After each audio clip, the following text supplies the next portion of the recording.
Magen Avot bidvaro chayim eitim b'ma'amaro hakel hakadosh she'en kamohu hameniach le'amo b'yom Shabbat kodsho kivan ratza להניח להם לפניו נעבור והירה והפחד ונודה לשמו בכל יום ותמיד בין הברכות להודות אדון השלום מקדש השבת וברך שבי ומניח בקדושה לעם מדוש ליובונק זכר למעשה בראשית אלוקינו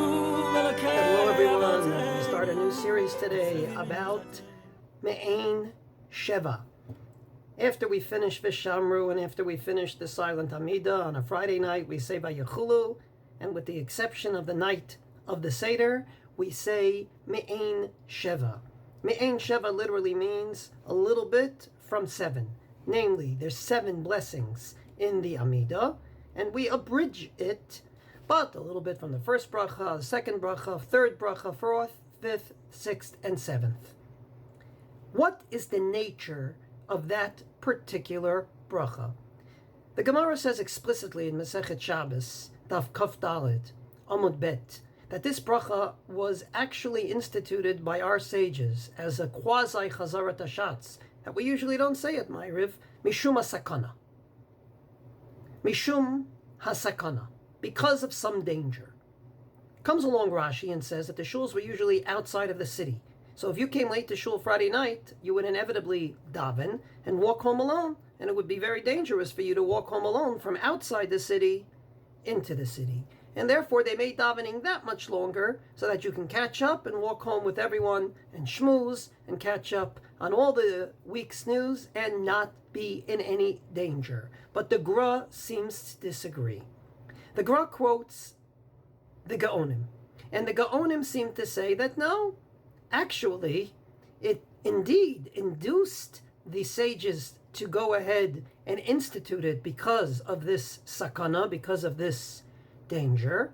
But once they did, the idea was that if you came late to shul, you would listen to the chazan and fulfill your obligation to daven Ma'ariv, as opposed to you davening Ma'ariv later while everyone was saying that, like Rashi seems to say. You would actually listen to the chazan, say Amen, and that would call it quits for Ma'ariv. This way you indeed would walk home with everyone else, but you wouldn't be davening a full Ma'ariv prior. So that's a machlokes between the Gaonim, quoted by the Gra, and Rashi. Rashi says it's just a means to make davening longer. The Gra says, yes, it is a means, but the means actually works as follows. You actually daven with the chazan, or you listen to the chazan and say Amen. What could be the nafkaminas? Throughout the next week, we will deal with many. And here is one for now. Everybody knows you're not allowed to talk during Chazarat Hashatz. You're supposed to be quiet and answer Amen. Are you allowed to talk during Me'ain Sheva? Is it like Chazarat Hashatz? On the one hand, it isn't 7 full blessings. It's not the full blast. But on the other hand, it's a quasi Chazarat Hashatz. So on this level, it happens to be that the Torah quotes a Hasidic story. He actually quotes it from the Sefer Hasidim. It's about some neshama that someone saw, and his face was discolored.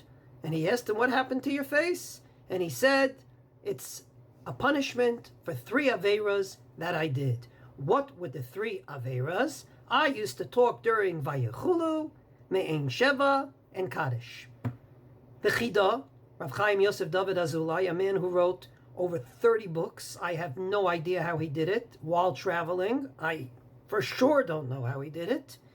But the Chida was an amazing Gadol. He's buried in Har HaMenuchot. The Chida writes in Machzik Bracha the same story, very similar. And then he says that indeed there was another story from a different source around the same idea. This would all connote that it's like a Chazarat Hashatz. You're not allowed to talk during Chazarat Hashatz. you're not allowed to talk during Me'ain Sheva. And there probably could be a bunch more nafkaminas, like, does the chazan have to bow as he does at the beginning of Chazarat HaShatz? More about that next time. Wishing everyone a good Shabbos.